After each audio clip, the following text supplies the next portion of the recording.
రక్షకుడైన యేసుక్రీస్తు వారు మనల్ని ప్రేమించి మరొక దినాన్ని మన జీవితంలో మనకు ప్రభు ఇచ్చారు. అందుకే ప్రభుకి ఎంతైనా వందనస్తులు అంటున్నాం. ఈ 4511వ రోజు 8వ తారీఖు గురువారం 5వ నెల ప్రభు మహాదయ చొప్పున ఉదయకాల సమయంలో ఏపుజామును కలుసుకొని మనందరం కలుసుకొని ప్రభుని స్తుతించే అవకాశం అనుగ్రహించిన దేవునికి ప్రత్యేకమైన వందనాలు తెలియజేసుకుంటూ ఇదే వాక్య పరిచర్యగా నియమించబడిన దేవుని దాసులు ఫరీదు గారిని బట్టి, ఆ కీర్తన పాడవలసిన ప్రియులు బట్టి, సుబ్బారావుని బట్టి కూడా కార్యక్రమాన్ని జరిగించవలసిన ఈ బాధ్యత దేవుడు మహాకృప చూపు నాకు ఇచ్చారు. ప్రభు స్తోత్రాలు. మొట్టమొదటిగా పెద్దలు మన ప్రియులు పాలు గారు ఈ ప్రార్థన చేసి కూడికను ప్రారంభించవలసిందిగా ప్రభు నామంలో పెద్దలైన వారిని కోరుతున్నాం. అందరికీ వందనాలు చేయండి.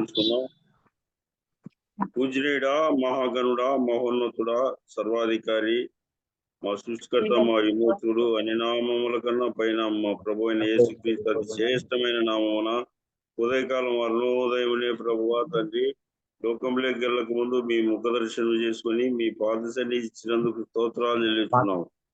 ఇంకా దినాలన్నీ కాపాడి ప్రభువా మరొక నూతన దినంలో ప్రభువా మమ్మల్ని సజీవులుగా ఉంచి నాయన నీ సన్నిధానంలో కనబడుటకు మరొక తరుణం ఇచ్చినారు. స్తోత్రాలు చెల్లిస్తున్నాం.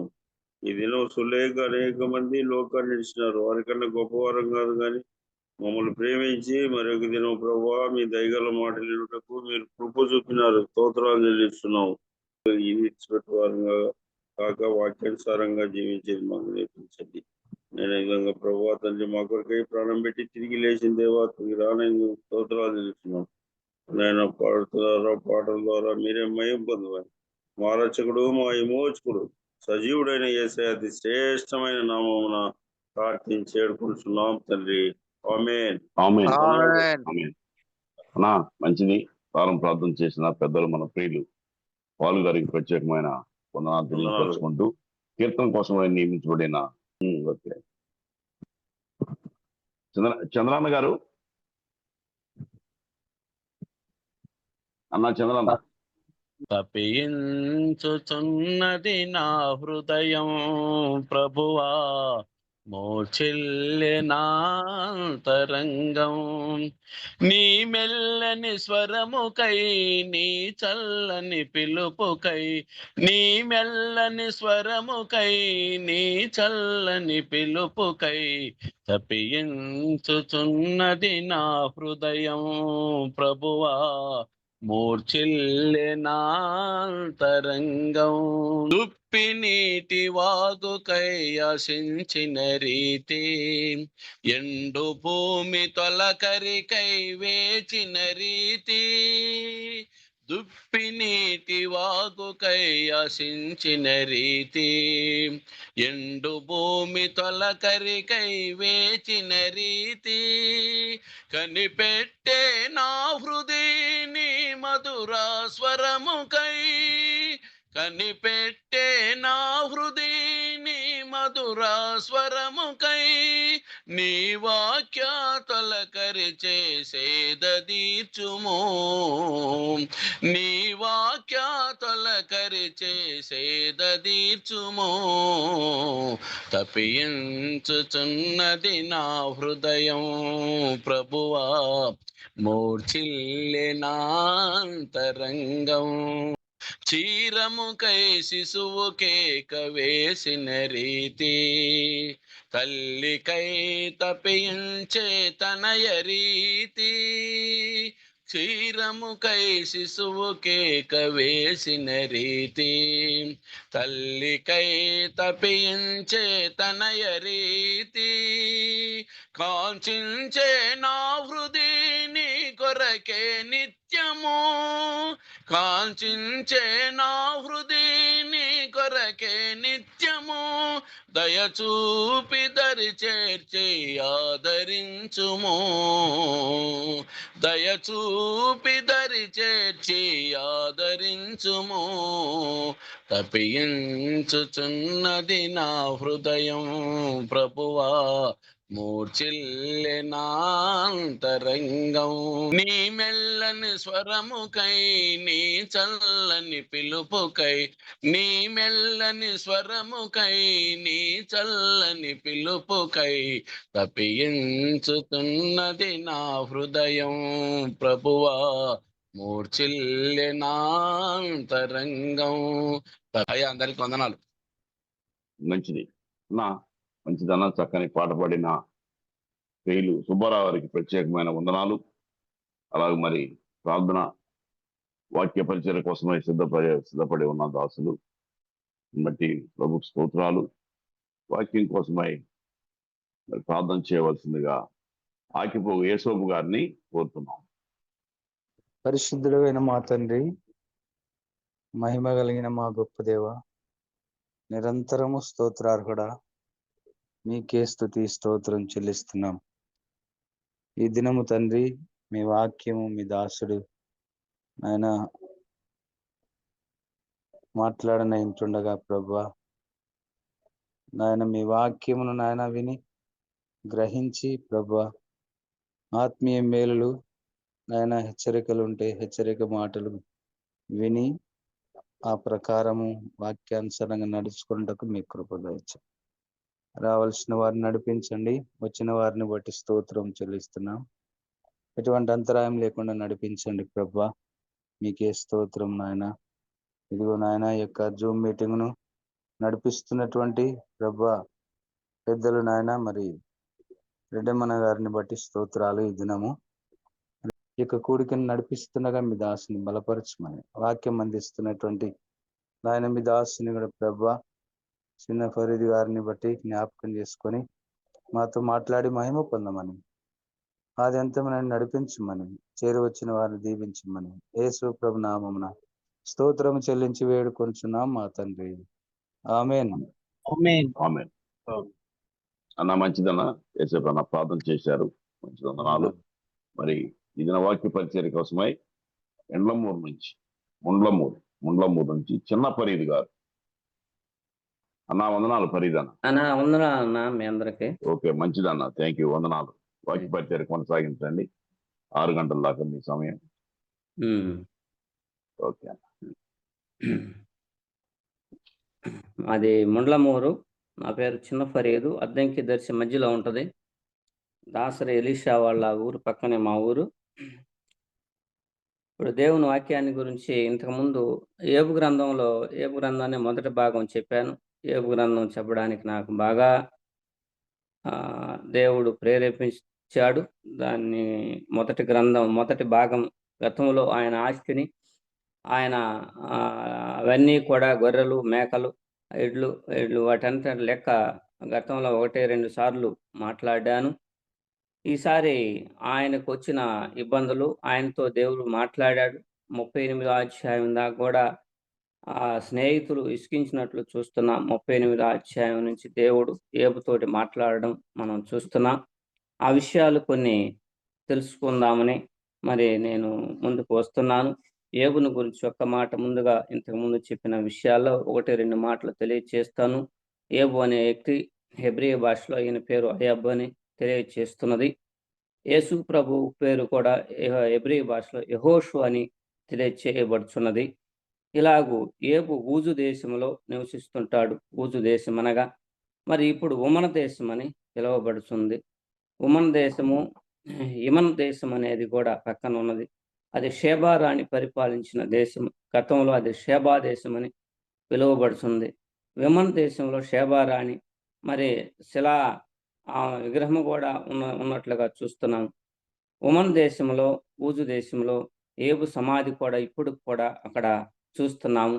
ఆ సమాధి మరి అక్కడ ఉమన్ ఊజు దేశంలో మరి ఇప్పుడు కూడా పాత నిబంధన గ్రంథము, పాత నిబంధన ఆచారమే జరుగుతున్నట్లుగా చూస్తున్నాము. అక్కడ కనబడుచున్నది.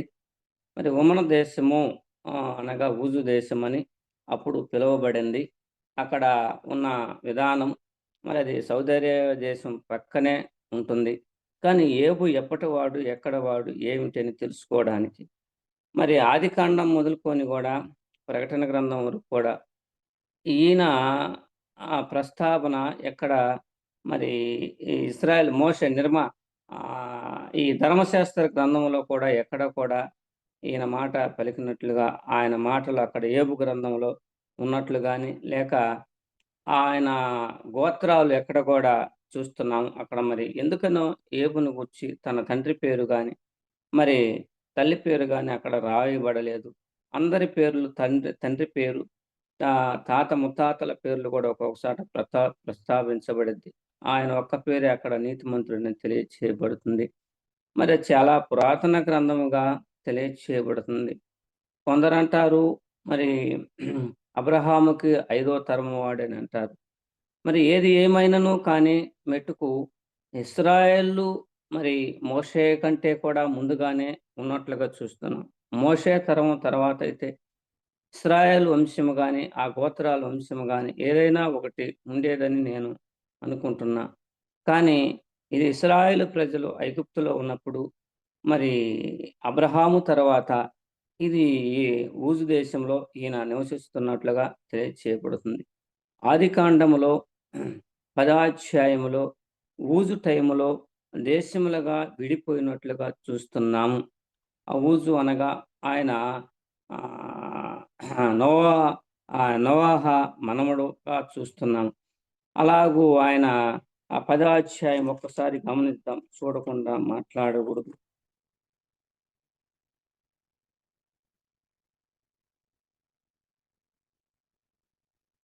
10వ అధ్యాయము 21లో చూస్తున్నాము. మరియు ఏబు యొక్క 22 షేము కుమారులు ఎలాము, అష్టాదు, అర్పాదు, లూదు, అరాము వారు అరాము కుమారులు. ఊజు, హూలు, గెహాతు, మషూన్ వారు అర్పాదు. షలాహను కనెను. షలాహు బెరహేనును కనెను. ఎబేరుకు 2 కుమారులు పుట్టారు. వారిలో ఒకని పేరు పెలాగు ఎలయానగా. అతని దినముల్లో భూమి దేశములుగా విభజించబడను. అతని సహోదరుని పేరు చెప్తాన. ఇక్కడ చూస్తున్నాం మనం ఊజు టైములో మరి ఇక్కడ ఈ దేశములుగా విడిపోయినట్లుగా చూస్తున్నాము. అయితే ఆ దేశంలోగా విడిపోయినట్లు ఊజు ముందు పోయినప్పుడు ఊజు ఆ దేశాన్ని కట్టినట్లుగా ఊరిని కట్టినట్లుగా మనం పోలుస్తున్నాం. ఎక్కడ కూడా గ్రంథాల్లో ముందు పోయిన వ్యక్తి పేర్లు ఉన్నట్లుగా చూస్తున్నాం. మరి అప్పటివాడు కావచ్చని మరి ఊజు తెలియచేయబడుతున్నది.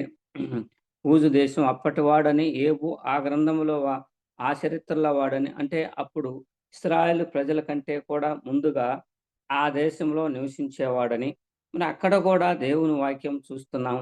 ఏబు శిష్యులు కూడా యేసు ప్రభువుని దేవుని యెహోవా దేవుని ఆరాధించేవారు అన్నట్టు కూడా అక్కడ కూడా యాజకులు ఉన్నట్లుగానే చూస్తున్నాము. మరి ఏబు ఆ తరము వాడని తెలియచేయబడుతుంది. ఆ ఏబు అప్పటి వాడని మనం తెలుసుకోవడానికి కొన్ని ఆధారాలు ఉన్నాయి. ఏబు గ్రంథంలో ఎక్కడ కూడా మరి ఇశ్రాయేలు గోత్రం పేరు లేదు. అప్పటికి ఏ గ్రంథం కూడా లేకపోవచ్చు. మరి అప్పుడు దేవుడు ఏబును గూర్చి ఏమి సెలవిస్తున్నాడు? ఏబు ఈయన ఒక ప్రవక్త కాదు, ఒక రాజు కాదు, మరి లేకపోతే ఇంకొక వ్యక్తి కూడా కాదు. ఈయన ఒక సంసారి, ఈయన పెద్ద సంసారి, జమీందారని తెలియచేయబడుతుంది. మరి ఈ జమీందారి ఎలాగ నడిచినాడో మనం గమనించుకుందాం. ఈ జమీందారి అదిగో అక్కడ చూస్తున్నాం. ఏ గ్రంథములో కూడా ఎక్కడ కూడా ఏబు మొదటి గ్రంథంలో ఏమున్నదంటే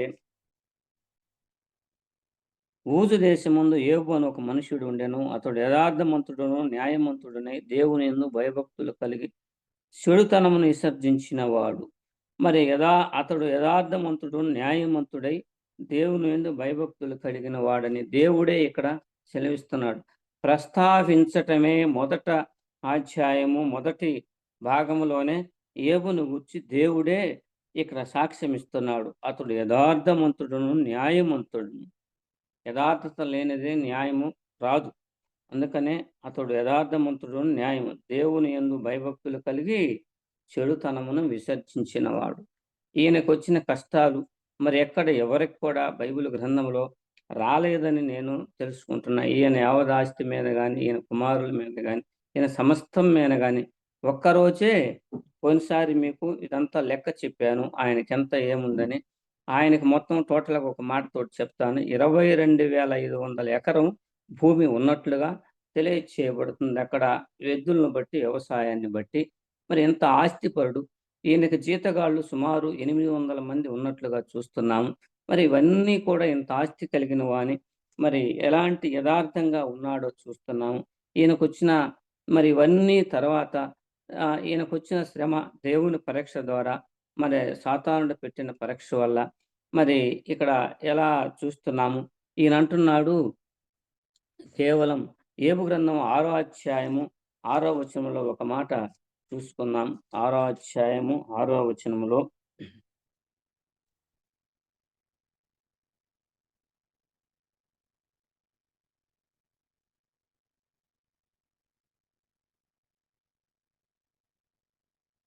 ఆరో అధ్యాయం మొదటి వచనం. దానికి యోబు ఇట్లనెను ప్రత్యుత్తరమిచ్చెను, నా దుఃఖము చక్కగా తూచబడును గాక, దాని సరిచూచుటకై నాకు వచ్చిన ఆపద త్రాసులో పెట్టబడును గాక. దాని సరిచూచుటకై నాకు వచ్చిన ఆపద త్రాసులో పెట్టబడును గాక. ఈయన అంటున్నాడు మరి దానియేలు గ్రంథంలో కూడా త్రాసులో రాజును చూచినప్పుడు రాజు కోల్పోయినట్లుగా చూస్తున్నాము. ఇక్కడ మనం చెప్తున్నాడు త్రాచులో నా న్యాయము తోయబడును అంటున్నాడు. మరి త్రాచులో న్యాయము తోయబడును అంటున్నాడు. మళ్ళీ 16వ అధ్యాయంలో కూడా 17వ వచనంలో కూడా ఈ ప్రస్తావన తెస్తున్నాడు.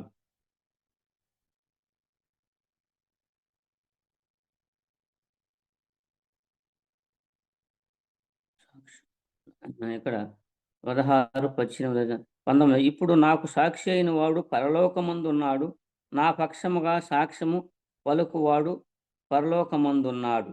ఇక్కడ ఈయన పక్కన మాట్లాడే సాక్షి భూలోకములో ఎవరు లేరు. స్నేహితులు మరి అసహించుకున్నారు, ఆయన బంధుమిత్రులు అసహించుకున్నారు, ఆయన ప్రజలు, ఆయన అన్నదమ్ములు కూడా, ఆయనకు అన్నదమ్ములు ఉన్నట్లు కూడా మరొక చోట చూస్తున్నాం. అన్నదమ్ములు ఉన్నారు, తల్లిదండ్రులు కూడా, తండ్రి కూడా ఉన్నట్లుగా, తల్లిదండ్రులు కూడా ఉన్నట్లుగా మరి గ్రంథములో నీ తండ్రి కంటే మా తండ్రులు చాలా వెంట్రుకలు నడిచిన వారు ఉన్నారని ఒకసాట ప్రస్తావించబడింది. ఆయన తండ్రి కూడా ఉన్నాడు, అప్పటికి మరి తల్లి కూడా ఉండవచ్చు, సహోదరులు ఉన్నారు. ఇవన్నీ ప్రస్తావించబడడానికి ఈ గ్రంథము చాలా పురాతనమైనది కనుక ఏబు గ్రంథం ఎవరు రాశారనడానికి 19వ అధ్యాయంలో మరి ఆయనే రాసినట్లుగా చూస్తున్నాము. నా మాటలు బండ మీద, పొగరు మీద, శీర్షము మీద అది రాయబడవలెనని నేను అనుకుంటున్నాను. అవి ఇనుప పొగరుతో బండ మీద చెక్కబడి శీర్షముతో నింపబడి నిత్యము నిలవవలని నేనెంతో కోరుచున్నాను.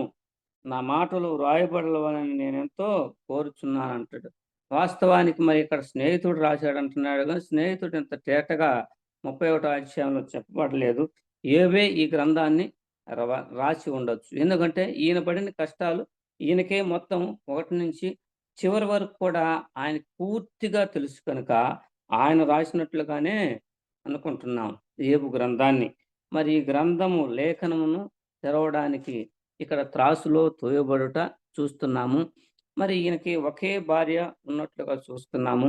ప్రపంచంలో మన బైబిల్ గ్రంథంలో చాలా మంది రాజులు కానీ భక్తులు కానీ వీరందరూ కూడా మరి అప్పుడు చూడని కాలము గనక మరి దాసీలను కానీ మరి భార్యలను కానీ వారి ఇష్టం వచ్చినంత మందిని, 2 కానీ 3 కానీ ఎంతమందిని అయినా కానీ చేసుకున్నారు. దాసీలను చాలా మందిని వాడుకున్నారు. అది దేవునికి ఇష్టమైంది. అది చూడని కాలంగా సరిపోయింది. కానీ ఆ దినాల్లోనే ఆ దేశంలో, ఊజు దేశంలో మరి ఆడున్న కట్టడాన్ని బట్టి, అప్పుడున్న మరి విధానాన్ని బట్టి మరి అక్కడ ఎందుకు ఆయన న్యాయవంతుడని తెలియజేయబడుతుంది కనుక ఆయనకి దాసీలుని ఎక్కడ కూడా భార్యలుగా వాడుకున్నట్లుగా లేదు. అసలు దాసీలే లేరు. మరి ఒకే భార్యతో ఆయన 10 మంది పిల్లలను కన్నట్లుగా చూస్తున్నాము. ఆ 10 మందిని కోల్పోయిన తర్వాత మళ్ళా 10 మందిని మళ్ళా అదే భార్యతోటి అదే గర్భమందు దేవుడు మరి పుట్టించినట్లుగా చూస్తున్నాము. అందుకని అంటాడు కదా ఇక్కడ 31వ అధ్యాయంలో ఏబు చూస్తున్నాము ఆయన ఎంత నీతిమంతుడని తెలియచేయబడుతుంది. 31వ అధ్యాయము 1వ వచనంలో నేను నా కన్నులతో నిబంధన చేసుకొంటిని. కన్యకను నేను ఎలాగూ చూదును. అలాగు చేసిన యెడల పరమందున్న దేవుని ఆజ్ఞ ఏమవును? అంటే బహుశా ఆ దినాల్లో అయ్యా నీకు భార్య చనిపోయింది. మళ్ళా పెళ్లి చేసుకోమని, వివాహం చేసుకోమని ఉండొచ్చు అన్నదమ్ములు గాని, అక్కడున్న ప్రజలు. ఎందుకంటే ఆ గ్రామానికి పెద్దవాడు, ఆ దేశానికే పెద్దవాడు, ఆ దేశంలో నీతిమంతుడు. ఆయనంత ఆస్తిపరుడు లేడు. తూర్పు దేశంలో ఆయనంత ధనవంతుడు లేడని వాక్యం సెలవిస్తున్నది. అంటున్నాడు గాని, ఇక్కడ కన్యకను నేను ఎలాగూ చూతును. మళ్ళీ వివాహం చేసుకోమంటున్నాడు. మరొక కన్యకను నేను ఎలాగూ చూతును. అలాగు చేసిన యెడల పరమందున్న దేవుని ఆజ్ఞ ఏమగును? దేవుడంటే గడగడ వణుకుతున్నాడు. గడగడలాడుతున్నాడు. చాలా భయము కలిగిన వాడు. చాలా భక్తి కలిగిన వాడు. భక్తి అందరికుంటది గానీ, భయం అనేది మరి అందరికీ ఉండపోదని మనం కూడా వాక్యంలో తెలియచేస్తున్నాం. ఈయన భక్తితో పాటు భయము కాస్త కాదు, 100% భయము కలిగిన వాడు. ఆయన కుమారులు ఎక్కడైనా పాపం చేశారేమని, మరి అంటే నోటితోటి కాదు, ధనవంతుడు గనక గర్వించారేమని. అందుకని హిజ్కియా రాజు కూడా హృదయమందు గర్వించునని దేవుని వాక్యంలో ఉన్నది. అలాగనే ఆయన పిల్లలు కూడా ఏమైనా గర్వించారేమని ప్రతి విందు రోజు మరి ఒక బలిని అర్పించటము చూస్తున్నాం. ఈ బలి అనేది ఆ దేశంలో కూడా ఉన్నది. అది ఎందుకంటే నోహో టైం నుంచి కూడా మరి నోవహు అవన్నీ జలప్రళయం గతించిన తర్వాత బలి అర్పించాడు. వారు బలి అర్పిస్తూ వస్తున్నారు గనక ఆ బలిని అక్కడ కూడా ఆ దేశంలో కూడా సమయంలో కూడా అర్పిస్తూనే ఉన్నట్లుగా చూస్తున్నాం. మరి ఒకే భార్యతోటి ఒకే సంసారం చేసినట్లుగా చూస్తున్నాం. ఆయన ఎంత నీతిమంతుడో మనకి ఇప్పుడు వాస్తవంగా తెలియచేయబడుతుంది. కానీ ఇది చాలా పురాతన గ్రంథము. ఇది ఇశ్రాయేలు గోత్రంలో లేదు కనుక దీన్ని పెద్దగా మనము మరి వాక్యంలో కూడా చదువుకుంటూ పోతూ వెళుతుంటారు గానీ దీన్ని పెద్దగా వివరించలేకపోతున్నాం. మరి ఎందుకనో కానీ అధ్యాయాలు కూడా చాలా అధ్యాయాలు ఉన్నాయి దీంట్లో. అలాగూ కన్యకను నేను ఎలాగూ చూతును అంటున్నాడు. మరి ఎంత నీతిమంతుడో చూస్తున్నాము. ఈ నీతిమంతుడికి అదిగో రావాల్సిన కష్టాలు మరి ఏ భక్తుడికి కూడా అలాగు. యేసు ప్రభు నేను సాత్వికుడను, దీన మనసు గలవాడని దేవుని వాక్యం సెలవిచ్చినట్లుగా ఈయన కూడా సాత్వికుడు, దీన మనసు కలిగిన వాడు. ఈయన మరి ఎన్ని సంవత్సరాలు బాధలో ఉన్నాడు, ఎన్ని నెలలు బాధలో ఉన్నాడు అనడానికి ఒక చోట 7వ అధ్యాయము 1వ వచనంలో ఈయన ఎన్నాళ్ళు ఈ ఆపదలో ఉన్నట్లుగా తెలియచేయబడుతుంది. మనం అనుకోవచ్చు సంవత్సరాలు ఉన్నాడేమని. కానీ ఇక్కడ నెలలని ఆయనే అంటున్నాడు. మరి ఆ వ్యాధి సంవత్సరాలు ఉండకపోవచ్చు. ఆ వ్యాధి సంవత్సరాలు ఉంటే మనిషి తట్టుకోలేడు. ఇక్కడ అంటున్నాడు, చూస్తున్నాం 7వ అధ్యాయంలో 3వ వచనము చూస్తున్నాం. ఆశ లేకయే జరుగు నెలలు నేను చూడవలసి వచ్చెను. ఆయాసముతో కూడిన రాత్రులు నాకు నియమింపబడి ఉన్నవి. నేను పన్నుకుండినప్పుడల్లా ఎప్పుడు లేచెదనా, రాత్రి ఎప్పుడు గతించినా అని అనుకుంటుని. తెల్లవారు వరకు ఇటు అటు పొలుసు ఆయాసపడుదును. నా దేహము పురుగులతోనూ మంటి పిల్లలతోనూ కప్పబడి ఉన్నది. నా చర్మం మాని మరలా పగులుచున్నది. నా దినములో నేతగాని నాడి కంటేను వడిగా గతించుచున్నవి. ఇక్కడ అంటున్నాడు, ఆయా లేక కూలి నిమిత్తము కనిపెట్టుకొని కూలిన వాని వలె ఆశ లేకయే జరుగు నెలలు నేను చూస్తుంటిని. నెలలు అని తెలియచేయబడుతుంది. ఈయన ఎన్ని నెలలనే అక్కడ వ్రాయబడలేదు కానీ ఈయన అంటే కష్టాల్లో ఉన్నప్పుడు నెలలు, మరి అప్పటికి కొన్ని నెలలు గడిచి ఉంటుంది. మరి సంవత్సరాలు కాదు కానీ నెలలే గడిచి ఉంటుందని తెలియచేయబడుతుంది. ఈయన కొన్ని నెలలు మరి ఆ కుష్టి వ్యాధి బాధలో ఉన్నట్లుగా చూస్తున్నాం.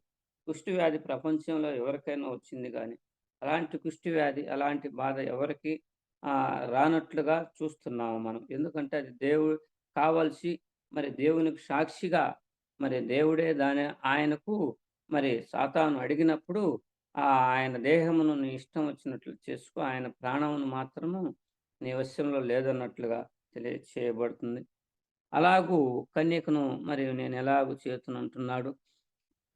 ఇక్కడ త్రాసులో మరొక సాట కూడా త్రాసులో త్రోయబడను నా న్యాయము అంటున్నాడు. ఈయన న్యాయం ఏమిటో చూద్దాము. 31వ అధ్యాయము 7వ వచనములో త్రాసులో తూయబడను 31:7. న్యాయమైన త్రాసులో ఆయన నన్ను తూచునుగాక. న్యాయమైన త్రాసులో నన్ను తూస్తాడయ్యా. శిష్యులు ఎంతో బాధిస్తున్నారు, రోధిస్తున్నారు. శిష్యులు ఆ బాధ చెప్పేది కాదు. తేపకొక శిష్యుడు వచ్చి, స్నేహితుడు వచ్చి మరి బాధిస్తున్నాడు. స్నేహితులు దూరమైనారు, బంధువులు దూరమైనారు, అన్నదమ్ములు దూరమైనారు, గ్రామము దూరమైనది. ఆయన ఊరి వెలపట మరి ఒక సత్రములో ఉంచినట్లుగా చూస్తున్నాము. ఊరి వెలపట సత్రములు ఎలా ఉంచాడు కూడా అది నేను మీకు తెలియచేస్తాను. 30వ అధ్యాయము 26వ వచనమును చూద్దాం.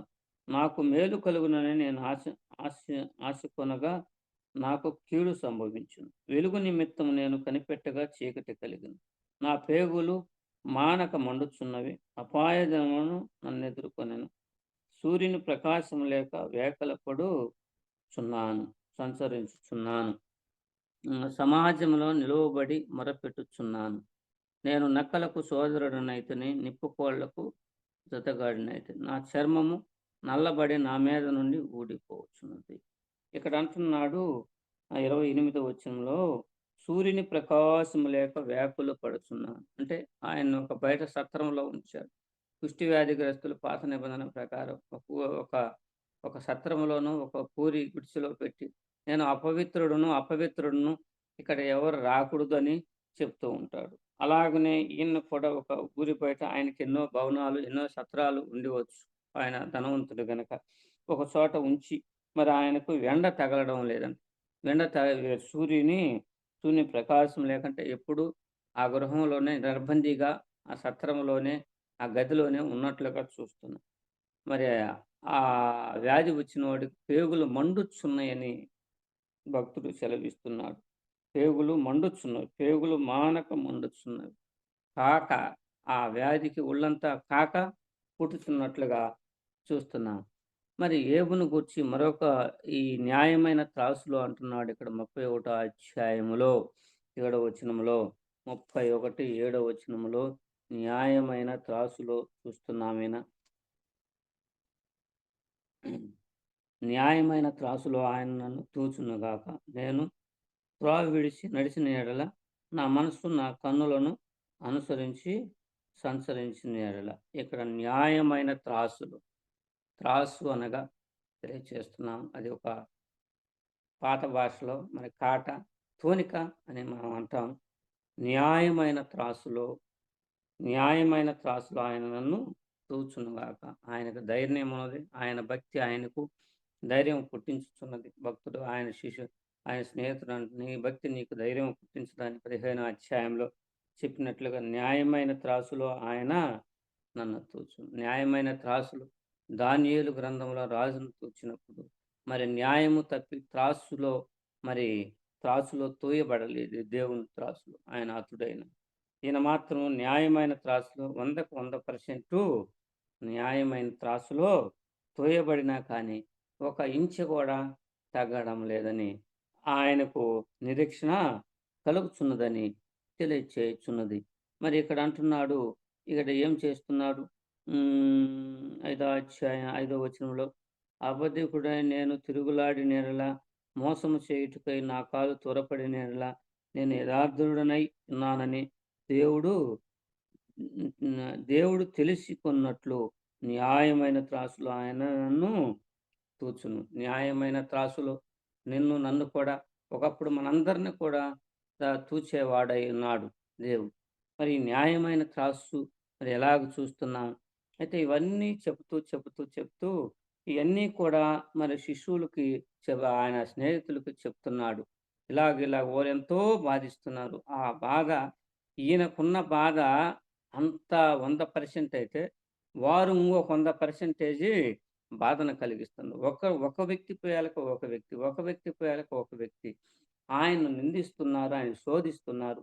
ఆయన్ని అసలు ఒకప్పుడు ఆయన ఎలాంటి వాడని కూడా మీకు 29వ అధ్యాయంలో ఒక మాట తెలియచేస్తున్నాడు. ఆయనంటే ఎవరు, ఎలాగ భయపడతారు ఏమిటనేది కూడా యోబు గ్రంథం 29వ అధ్యాయంలో మనం చూస్తున్నాము.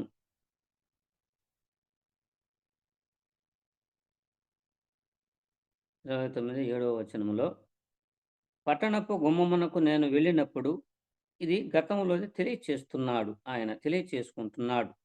పట్టణపు గుమ్మములో, ఇది 29వ అధ్యాయంలో ఎవరు మాట్లాడినట్లుగా చూస్తున్నాం. యోబు ఇంకొకసారి ఉపమాన రీతిగా ఇట్లనెను. ఇది యోబు మాట్లాడినట్లుగా చూస్తున్నాం.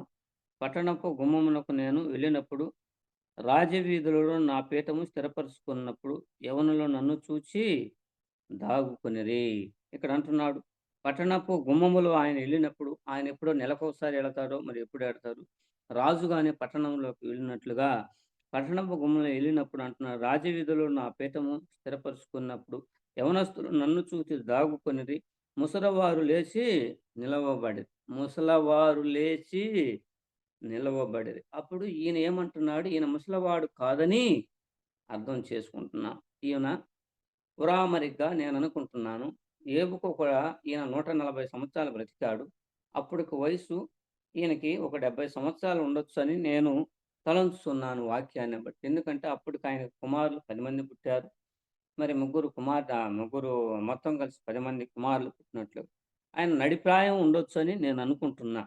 ఇక్కడ ఎందుకంటే ముసలవారు లేచి నిలవబడిరి, అధికారులు మాట్లాడటం మాని నోటి మీద చేయి వేసుకొనిరి, ప్రధానులు మాట్లాడక ఊరుకొనిరి, వారి నాలుక వారి అంగిలిని అంటుకొనెను. నా సంగతి చెవినబడిన ప్రతివాడు నన్ను అదృష్టవంతునిగా ఎంచెను. ఇక్కడ ఆయన చూసి భయపడడం కాదు, వస్తున్నాడయ్యా ఒక దేవుడు లాంటి వాడు, ఒక మంచి వ్యక్తి, ఒక ప్రేమ గల వ్యక్తి, ఒక న్యాయం చేయగలిగిన వ్యక్తి, ఒక దరిద్రులకు న్యాయం చేసేవాడు, పేదవారికి న్యాయం చేసేవాడు, గ్రామానికి న్యాయం చేసేవాడు వస్తున్నాడని ఏమనుకుంటున్నారు వాళ్ళంతా. ఆయన మాట చెవినిబడగా ప్రతివాడు నన్ను అదృష్టవంతునిగా ఎంచెను. నేను కంటబడిన ప్రతివాడు నన్ను గూర్చి సాక్ష్యం ఇచ్చును. ఎలయనగా మొర్రపెట్టిన దీనులను, తండ్రి లేని వారిని, సహాయము లేని వారిని నేను విడిపించి తిని, నశించుటకు సిద్ధమైన వారిని దీవెన నా మీదకి వచ్చాను. విధవరాండ్రు హృదయమును సంతోషపెట్టి తిని, నేను నీతిని వస్త్రముగా ధరించుకుంటుని గనుక అది నన్ను ధరించును. నా న్యాయ ప్రవక్తను నాకు వస్త్రమును పాగాయు ఆయను. ఆయన న్యాయం వస్త్రం అనేది మనం ఎప్పుడు ఒంటికి చుట్టుకొనే ఉంటాం కనుక, అందుకనే న్యాయము కూడా నేను వస్త్రంలాగా మరి ధరించుకున్నాను అంటున్నాడు. ఎప్పుడు కూడా ఆయన న్యాయము తప్పినట్లుగా లేదు. మరి లోకములో ఒక మాట ఉన్నది, తమ్ముడు తనోడైనా న్యాయం ధర్మంగా చెప్పండి అని ఒక సామెత ఉన్నది. అలాంటి వ్యక్తుల్లో 100% వ్యక్తి అయిన న్యాయం, తమ్ముడు కానీ తనవారు కానీ ఇంకొకరు కానీ న్యాయంగా మాట్లాడే వ్యక్తి. ఆయన మరి గ్రామంలోకి వస్తున్నాడంటే అలాంటి అదృష్టవంతునిగా ఎంచుకుంటున్నారు. ఇక్కడ న్యాయాధిపతులు కూడా ఇక్కడ ముసలివారు లేచి నిలబడుతున్నారు. అధికారులు మాట్లాడటం మాని నోటి మీద చెయ్యేసుకుంటున్నారు. ప్రధానులు మాట్లాడక ఊరుకొనిరి. అక్కడ ఆ దేశంలో ఈయన న్యాయమంత్రుడు ఉంది. కానీ అక్కడ ఏమంటున్నాడంటే అధికారులు మాట్లాడటం మాని నోటి మీద చెయ్యి వేసుకునేది, ప్రధానులు మాట్లాడక ఊరుకునేది. అక్కడ అధికారులు ఉన్నారు, ప్రధానులు ఉన్నారు ఆ దేశంలో. మరి వారందరికంటే కూడా మించిన వాడిగా చూస్తున్నాం. ఒక సంసారి, ఒక న్యాయాధిపతి, ఒక మంచి వ్యక్తి, దేవుడు ఎన్నుకున్న వ్యక్తి, వీరందరూ కూడా భయపడుచు ఉన్నారు. మనము కూడా దేవుని సేవకులము గనుక మరి మనం చూసి మరి ఒకరు భయపడేటట్లుగా, మనల్ని గురించి చెప్పుకునేటట్లుగా, మన ప్రవక్తను బట్టి మరి భయపడేటట్టు నోటి మీద చేయి వేసుకొని, ఒక దేవుని సేవకుడు మా ఇంటికి వస్తున్నాడు, మా గ్రామంలోకి వస్తున్నాడు, నాతోటి మాట్లాడుతున్నాడు, నాకు ఒక అదృష్టం కలుగుతున్నది అని ఎంచుకోవాలని దేవుని వాక్యము తెలియచేస్తుంది. కానీ దానికి మూల కారణం మరి మన ప్రవక్తన, యోబు ప్రవక్తన ఎలాగుందో ఒకసారి గమనించుకోవాలని తెలియచేయబడుతుంది. మరి ఇలాగూ ఆయన 29వ అధ్యాయంలో ఆయన స్థితి అలాగున్నది గతంలో. మరి అలాంటి స్థితిలో ఉండి ఈయన ఒక మరి గృహంలో బంధించినట్లుగా మరి బాధ చేత, వేదన చేత ఆయన రోధిస్తున్నాడు. స్నేహితులు రోధిస్తున్నారు. గ్రామం రోధిస్తున్నది. మరి ఇవన్నీ కూడా చూస్తున్నాం. కానీ మనకి సమయం తక్కువగా ఉన్నది గనుక యోబు గ్రంథాన్ని వివరించడానికి చివరికి ఇవన్నీ కూడా 38వ అధ్యాయం వరకు కూడా ఆయన్ని బాధిస్తూనే ఉన్నారు. 38వ అధ్యాయమునకు వచ్చేయాలకే ఇక సమయము ఆసన్నమైనది. ఏలియా కూడా మరి ఆసన్నమైనప్పుడు దేవుని సుడిగాలి చేత పైకెత్తబడినాడు. ఇక్కడ కూడా దేవుని మరి ప్రసన్నత ఆసన్నమైనది. ఈయన కష్టాలన్నీ క్షణములో, గడియలో లయమైపోయే టైం వచ్చినది. ఇక్కడ 38వ అధ్యాయంలో ఇక యోబుతోటి ఆయన ముఖాముఖిగా మాట్లాడుతున్నాడు. చూస్తున్నాము మొదటి అధ్యాయంలో. అప్పుడు యెహోవా సుడిగాలి నుండి ఇలాగు యోబునకు ప్రత్యుత్తరమిచ్చెను. జ్ఞానము లేని మాటలు చెప్పి ఆలోచన చెరుపుచున్న వీడెవడు? మరి జ్ఞానం లేని మాటలు చెప్పి వారి స్నేహితులు జ్ఞానం లేని మాటలు చెప్పి ఆలోచన చెరిపినారు. ఆయన చెరిపి గందరగోళం పట్టించారని తెలియచేయబడుతుంది. కింద అంటున్నాడు, పౌరుషము తెచ్చుకొని నీ నడుమును బిగించుకొనుము, నేను నీకు ప్రశ్న వేయుదును. ఇక్కడ యోబు గ్రంథంలో మరొక మాటలు కూడా చూస్తున్నాము. అసలు యోబు అంత పురాతన వాడు. ఒక సైన్స్‌ను గురించి ఆకాశంలో ఏముంది? భూమి ఎక్కడుంది? భూమి లోపల ఏముంది? లేకపోతే నక్షత్రాలు ఎలాగున్నాయి? సూర్యుడు ఎలాగున్నాడు? నక్షత్రాలు ఏమున్నాయి? మరి ఎన్ని గ్రహాలు ఏమి ఉన్నాయి? ఆకాశం ఎంత వైశాల్యమైనది? ఆకాశం ఎంత పెద్దది? వాటిలో ఉన్న నక్షత్రాల్ని, భూమిలో ఉన్న వాటన్నింటిని మరి అవన్నీ కూడా 26 అధ్యాయం, 27, 28 అధ్యాయంలో కూడా భూమి యోగ్యమైనదని అన్నాడు. భూమి కదులుతున్నదని, మరి భూమి లోపల ఇవన్నీ ఉన్నాయని, మరి ఇలాగ యోబు ఒక సైన్స్‌ను గురించి ముందు జరగబోయేయి ఈ 200-300 సంవత్సరాల క్రితం ఆ సైన్స్ పరిశోధించినవన్నీ కూడా మరి ఎప్పుడో 4000 సంవత్సరాల క్రితం ఆయన తెలియచేసినట్లుగా చూస్తున్నాం. మరొక గ్రంథాల్లో ఎక్కడ కూడా యోబు చెప్పినట్లుగా మన సృష్టిని గురించి మరి ఎక్కడ కూడా లేదు. యోబే తెలియచేస్తుంది. ఎక్కడ 26, 27 వచనాల్లో ఏం తెలియచేయబడుతున్నాడు? భూమిని గురించి, ఆకాశంని గురించి, సమస్తాన్ని గురించి, మరి ఇవన్నిటిని గురించి ఎప్పుడు అవి కష్టాల్లో ఉన్నప్పుడే చెప్పాడు. శ్రమలో ఉన్నప్పుడు ఆయన జ్ఞానము అంతకంతకు మించిపోతున్నది. 26 అధ్యాయం 27 వచనంలో మరి సమస్తమును కూడా ఇక్కడ చూస్తున్నాం. భూమి ఆకాశములో ఉత్తర దిక్కున వేలాడుచున్నదంట. సామాన్యమా ఆ మాట చెప్పటం? ఇక భూమిలో ఏమేమి ఉన్నాయి? సమస్తము కూడా మరి ఆకాశం ఎలాగుంది? నక్షత్రాలు ఏమిటి? ఇంకొక నక్షత్రం, ఉపనక్షత్రము, వాటి ఉపనక్షత్రంలో ఆకాశ మండలంలో కట్టడం వెరుగుతూ ఇవన్నీ కూడా వివరిస్తున్నాడు. మరి సైన్స్‌ను గురించి బోధించిన వాడు ఒక యోబు చేయబడుతుంది. మరి ఎప్పటి వాడు యోబు? 4000 సంవత్సరాల క్రితం వాడు. మరి ఎక్కడ కూడా గ్రంథంలో మరి ఇంతగా సైన్స్‌ను గురించి విభజించినట్లుగా మనము ఎక్కడ కూడా చూడలేదు. అయితే ఇక్కడ అంటున్నాడు, దేవుడే సృష్టిని గురించి ఇక్కడ యోబుతోటి తెలియచేయబడుతున్నాడు. ఎక్కడ కూడా ఈ మాటలు పెద్దగా పలికినట్లుగా, ఇంత వివరణగా ఉన్నట్లుగా మనకు తెలియచేయబడటం లేదు. గమనించండి. కటకట చదువుకుంటూ వెళుతాను. అప్పుడు యెహోవా సుడిగాలిలో నుండి ఇలాగు యోబునకు ప్రత్యక్షమాయెను. జ్ఞానము లేని మాటలు చెప్పి ఆలోచన చెరుపుచున్న వీడెవడు? పౌరుషము తెచ్చుకొని నడుము బిగించుకొను, నేను నీకు ప్రశ్న వేయుదును, నీవు దానికి నాకు తెలియచేయము. నేను భూమికి పునాదులు వేసినప్పుడు నీవెక్కడ నుంటివి? నీకు వివేకము కలిగిన యెడల చెప్పుము. నీకు తెలిసిన యెడల దానికి పరిణామము నియమించిన వాడెవడు చెప్పుము. దాని మీద పరిణామము కొల వేసిన వాడెవడు చెప్పుము. దాని స్తంభములు పాదులు దేనితో కట్టబడినవో చెప్పుము. ఇప్పుడు భూమికి పునాదులు ఉన్నాయని, స్తంభాలు ఉన్నాయి. ఇప్పుడు సైన్స్ పరిశీలిస్తుంది. అప్పుడే చెప్పాడు, పునాదులు ఉన్నాయి, స్తంభాలు ఉన్నాయని.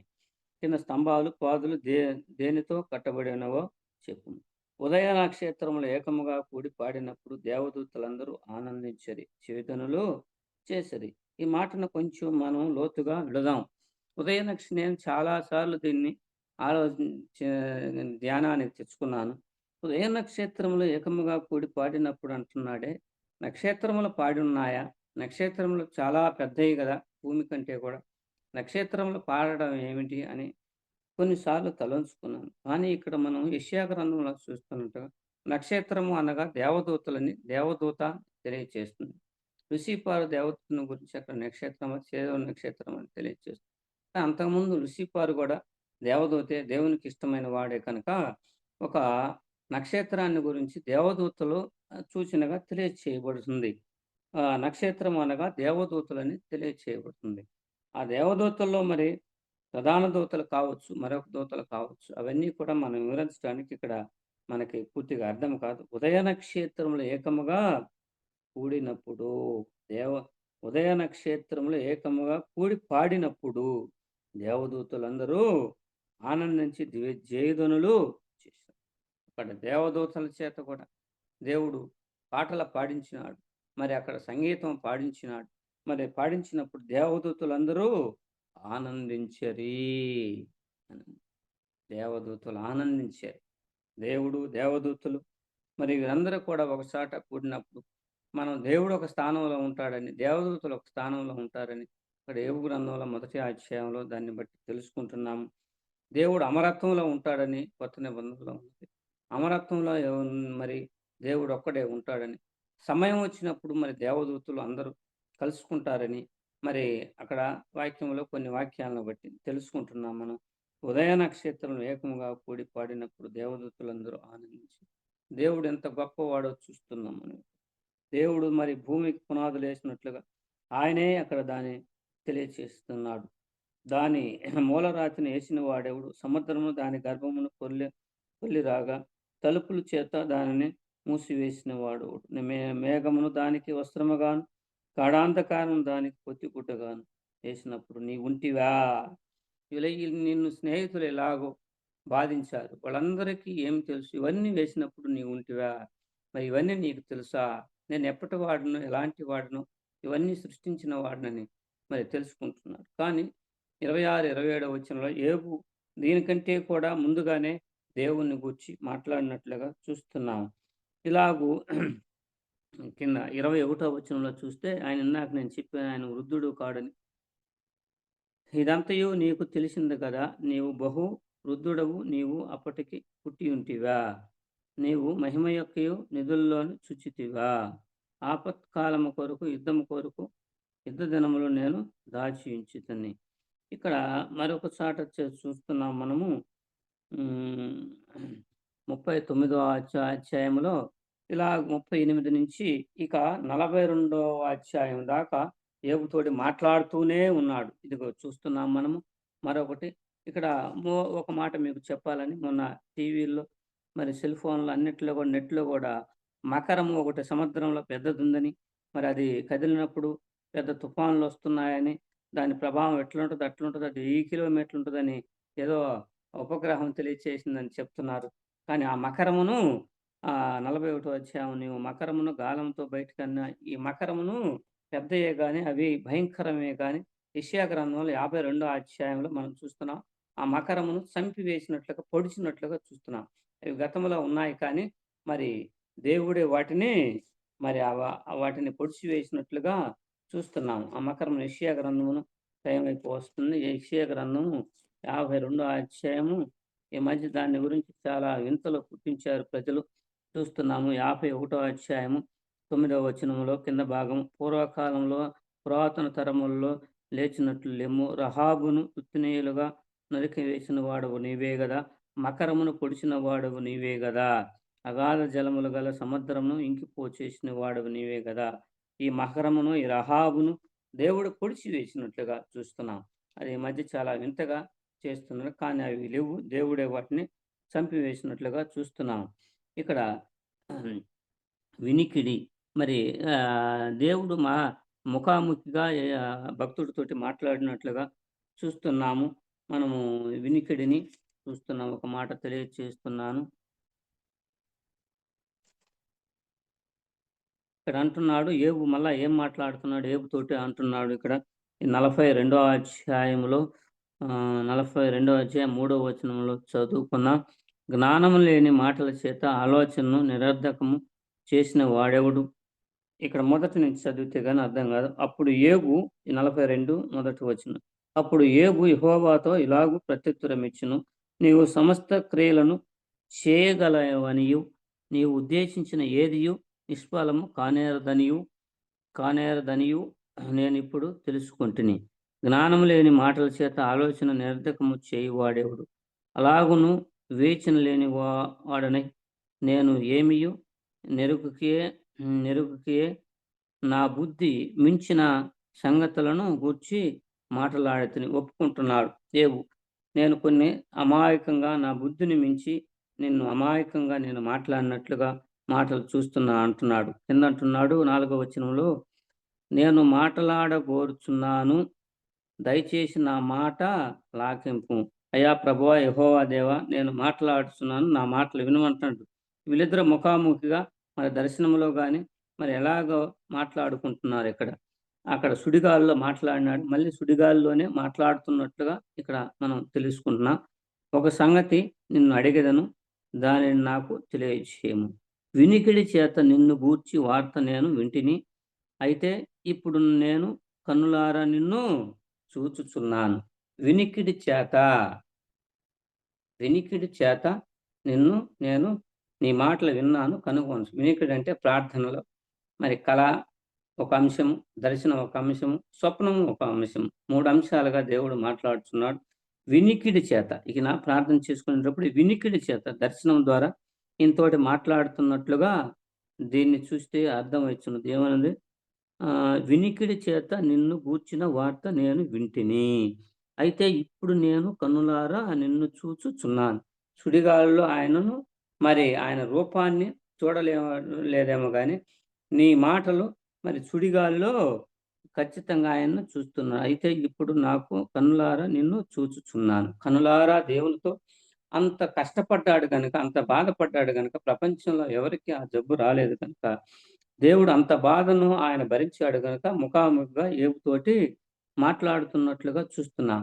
ఈయన యేసు ప్రభువుకి సాదృశ్యంగా ఉన్నట్లుగా చూస్తున్నాం. కావున నిన్ను నేను అసహించుకొని ధూళిలో బూడిదలోను పడి పశ్చాత్తాపపడుచున్నాను. యెహోవా ఏబుతో మళ్ళీ ఆ మాటలు పలికిన తరువాత ఆయన తెమానీయుడైన ఎలీఫజుతో ఇలాగు మళ్ళీ తెమానీయుడైన ఎలీఫజుతో కూడా ఆయన శిష్యుడు, ఆయన స్నేహితుడితో కూడా దేవుడు మాట్లాడుచున్నాడు. నా సేవకుడైన ఏబు పలికినట్లు మీరు నన్ను గూర్చి యుక్తమైనది పలుకలేదు అంటున్నాడు.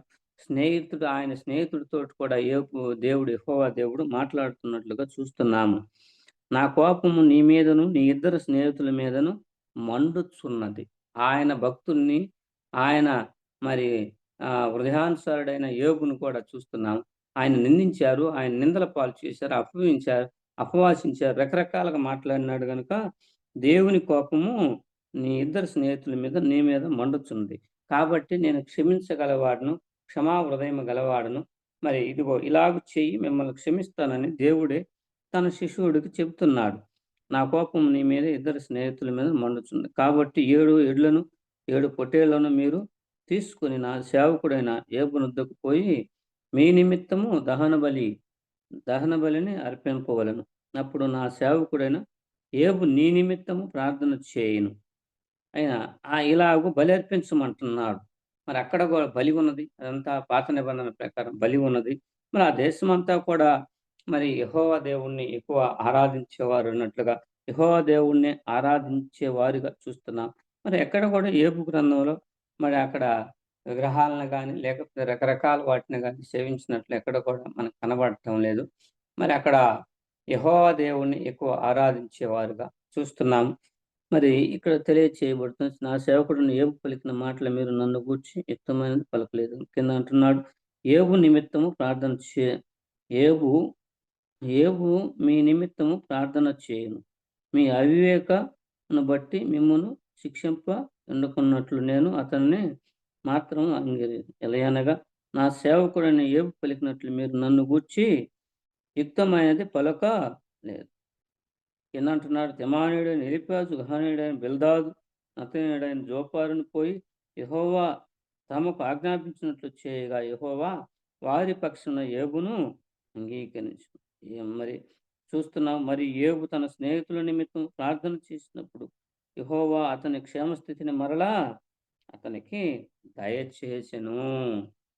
ఇక్కడ 38వ అధ్యాయం నుంచి 42 అధ్యాయం దాకా ఏబుతో ముఖాముఖిగా ఏబు యెహోవా దేవుడు మరి ముఖాముఖిగా అక్కడ సుడిగాలిలో నుండి మాట్లాడుతున్నట్లుగా చూస్తున్నాం.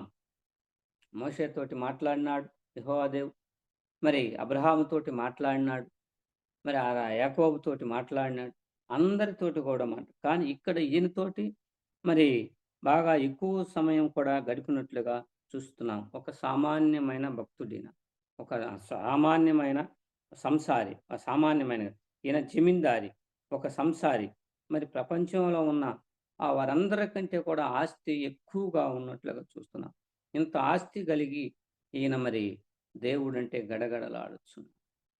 ఇప్పుడు చాలా మందిని మనం చూస్తున్నాం. మరి ఆస్తిని బట్టి గర్వించే వారిని చూస్తున్నాం. ఆస్తిని బట్టి ఎప్పుడు కూడా గర్వించకూడదు.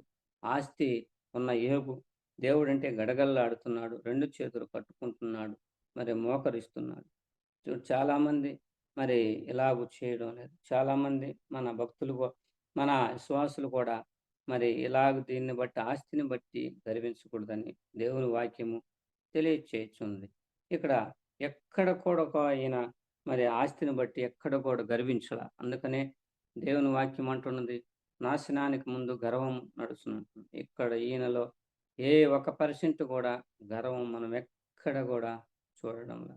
న్యాయాన్నే చూస్తున్నాం, దయాళత్వాన్ని ఇక్కడ చూస్తున్నాం కదా. ప్రేమ, దయాళత్వం, ఈ 9 రకాలు కూడా ఈయనలో ఉన్నట్లుగా చూస్తున్నాం. ఏ ఒక్కటి తప్పిపోకుండా ఈయన ఖచ్చితంగా తూచబడుతున్నాడు. మరి ఈయన ఎందుకనో కానీ ఈయన వంశం కానీ ఏమీ అలాగ వ్రాయబడలేదు. మరి ఏ వంశానికి చెందినవాడని కొన్ని ఆధారాలను బట్టి మనము చూస్తున్నాం. ఏబు సమయము ఇలాగ దీవించబడుతుంది. తర్వాత ఆయనకున్నది 1000 ఇడ్లు అయితే, 500 ఇడ్లు అయితే 1000 ఇడ్లు ఇచ్చాడు, 14,000 గొర్రెలను ఇచ్చాడు. మరి మళ్ళా 10 మందిని కుమార్తెలను ఇచ్చాడు. అదే భార్యతో చూస్తున్నాం. 20 మంది పిల్లలను ఆమె కన్నట్లుగా చూస్తున్నాం. ఎక్కడ కూడా మరి ఏ స్త్రీ కూడా అక్కడ అంతమంది పిల్లలను కన్నట్లుగా గ్రంథంలో కానీ మరి వెనకటి రోజుల్లో కానీ మరి ఎక్కడ కూడా తెలియలేదు. కానీ ఇలాగూ ఆయన ఆశీర్వదించబడినట్లుగా, ఆయన మరి శక్తిని ఇచ్చినట్లుగా మనం చూస్తున్నాం. ఆయన చివరకు 140 సంవత్సరాలు మరి బ్రతికి తరతరములు 3-4 తరములు చూసి ఆయన వృద్ధుడై కన్ను మూసినట్లుగా చూస్తున్నాం. ఏబును గుర్చి ఇంకా మనం తెలుసుకోవడానికి మరి ఇంకా చాలా విషయాలు ఉన్నాయి. అవన్నీ తెలుసుకోవడానికి ఒక మెసేజ్ కాదు, 2 మెసేజ్లు కాదు, చాలా మెసేజ్లు చెప్పవచ్చు ఏబును గురించి, ఆ గ్రంథమును గురించి. ఇలాగూ మరి ఏబుతోటి ఎలాగూ మాట్లాడిన దేవుడు నీతో నాతో కూడా మాట్లాడతాడు. ఏబు ముఖాముఖిగా మరి చాలామంది కూడా దేవుని దర్శనమును, దేవుని దర్శనమును, కళలను, స్వప్నం ఇవన్నీ కూడా దేవుడిచ్చే. ఇవన్నీ లేకపోతే దేవుని సేవ చేయలేం. మనం చాలామంది పొరపాట్లు చేస్తున్నాం. మరి అందము మోసకరము మరి అని వేషకైనా దేవుని రాజ్యంలో స్థానం ఉన్నది, కానీ వేషధారికి దేవుని రాజ్యంలో స్థానం లేదని తెలియచేయబడింది. ఇది నేను చెప్పకూడదు, ఎందుకంటే నా జీవితంలో ఇలా జరిగింది కాబట్టి నేను చెప్తున్నాను. మరి చాలామంది ఇప్పుడు ఏం చేస్తున్నారు, ఆ వయసును బట్టి మరి వెంట్రుకలకి మరి రంగులు వేయడం, ఇలాగ వెంట్రుకలు నల్ల చేసుకోవడం, అది వ్యర్థమని దేవుని వాక్యము తెలియచేస్తుంది. నేను ఒకప్పుడు అలాగ చేసేవాడిని. ఎంత ప్రార్థన చేసినా, ఎంత ఉపవాసం చేసినా దేవుని దర్శనం కానీ, స్వప్నం కానీ, మరి కల కానీ ఏది కూడా దర్శనం కానీ రాలేదు. తర్వాత నేను తెలుసుకొని, ప్రభా ఇది చాలా పాపం, ప్రభా ఇది చాలా దోషము, మరి వేషకైనా దేవుని రాజ్యంలో స్థానం ఉన్నది కానీ వేషధారికి లేదని వాక్యం తెలుసుకొని ప్రాధేయపడి ఆయనకు నమస్కరించి ఆ పాపం ఒప్పుకున్నప్పుడు దేవుడు దర్శనం ద్వారా నాకు ఎన్నో విషయాలు, కళ ద్వారా, స్వప్నం ద్వారా ఎన్నో విషయాలు నా జీవితాన్ని బట్టి మరి ఇతరులను బట్టి కానీ నేను అడిగిన దాన్ని బట్టి నాకు తెలియచేస్తూనే ఉన్నాడు. ఏ గ్రంథం కూడా నేను ఎక్కడ చదవలేదు, ఏ పత్రికలు కానీ ఏ పుస్తకాలు కానీ చదవలేదు. ఇవన్నీ కూడా నా సొంత మరి జ్ఞానం కాదు, కానీ దేవుడిచ్చే జ్ఞానంతో నేను తెలియచేస్తున్నా. అందుకని మనం కూడా చాలా జాగ్రత్తగా ఆ వేషం తీసి నేను మళ్ళా మరి మామూలుగా అది ఒప్పుకున్న తర్వాత దేవుడు నాకు ఎంతో ప్రార్థనలో మరి ప్రార్థన చేసుకునేటప్పుడు కానీ, నా కష్టాల్లో కానీ, నా సమయాల్లో కానీ క్లియర్గా కట్టుగా నాకు అవన్నీ కూడా ఒక తెర మీద చూపించినట్లు దేవుని వెలుగుగా సమస్తం నువ్వు ఇలా చేయి, ఇలా చేయని చెప్తూ ఉంటుంది. ఇట్లా దీనికి చాలామంది దూరమై వాక్యం ఎక్కువ చెప్పొచ్చు కానీ దేవుని సేవకులు దేవుని దర్శనం ప్రకారం దేవుని మరి దర్శనాలు, కళలు, స్వప్నాలు మరి దేవుని దర్శనం లేకుండా పని చేయడానికి ఒక సంఘంలో కష్టం వస్తుంది, ఒక ఇబ్బంది వస్తుంది. అది దర్శనం చూపించినప్పుడే దేవుడు నీ ప్రార్థనలో అది నువ్వు తెలుసుకొనవచ్చు. దాన్ని బట్టి దేవుడు మనం ఒప్పుకున్నప్పుడు దాని గురించి ప్రార్థన చేసినప్పుడు విడిపించగలడు. ఇలాగ కూడా మరి చివరి దినాల్లో మనము దేవుని సంఘంలో మనందరం కూడా నడవవలసి వస్తుంది. మనమే కాదు, విశ్వాసులు కూడా ఇలాగ నడవలసి వస్తుంది. ఇలాంటి చాలామంది బోధించటం మరి వారు ఏమైనా అనుకుంటారేమని బోధించడం లేదు. మరి దేవుని వాక్యాన్ని ఖచ్చితంగా ఖండితంగా బోధించినప్పుడే ఆ సంఘంలో దేవుని వెలుగు, దేవుని ప్రసన్నత మరి ఉంటుందని దేవుని వాక్యము తెలియచేస్తుంది. మరి ఇంతవరకు ఏబు గ్రంథాన్ని మరి వివరించడానికి పెద్దలు మరి దేవుని సేవకులు మినిస్ట్రీ నన్ను మరి సహకరించినందుకు మీకందరికి కూడా వందనాలు తెలియచేస్తున్నాను. మరి మీ అందరికి వందనాలు తెలియచేస్తూ ఈ వాక్యమును ఇంతటితోటి ముగిస్తున్నాను. మీ అందరికీ వందనాలు హృదయపూర్వకంగా చెల్లిస్తున్నాను. ఆమేన్.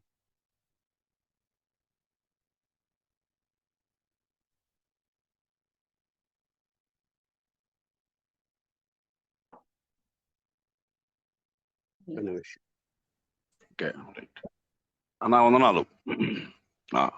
చక్కని అన్న వందనాలు. ఫరీద్ అన్న వందనాలు. యోబు గ్రంథంలో నుంచి దేవుడు మీకు ఇచ్చిన తలంపులను బట్టి ప్రభుకి ఎంతైనా వందనవసరమైంటున్నాం. ఏ గ్రంథంలో నేను చదవలేదు, దేవుడే నాకు బయలుపరిచారు అనే మాట కూడా మీరు స్పష్టంగా చెప్పడం జరిగింది. అందుకే ప్రభుకి ఎంతైనా వందనవసరమైంటున్నాం.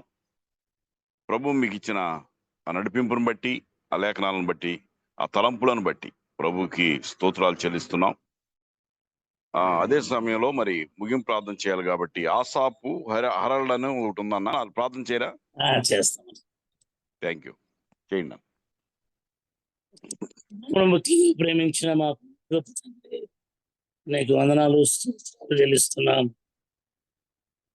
మా జీవితాల్లో మరొక దినాన్ని మీరు గుర్తించి మీ కృపలో మనం బలపరిచిన విధానం ఈ విధంగా పుస్తకాలంలో నిబుడులను మేమందరం స్తుతించి ఆడి జ్ఞాపకం చేసుకుంటూ చెల్లించి భాగ్యం ఇచ్చినాం.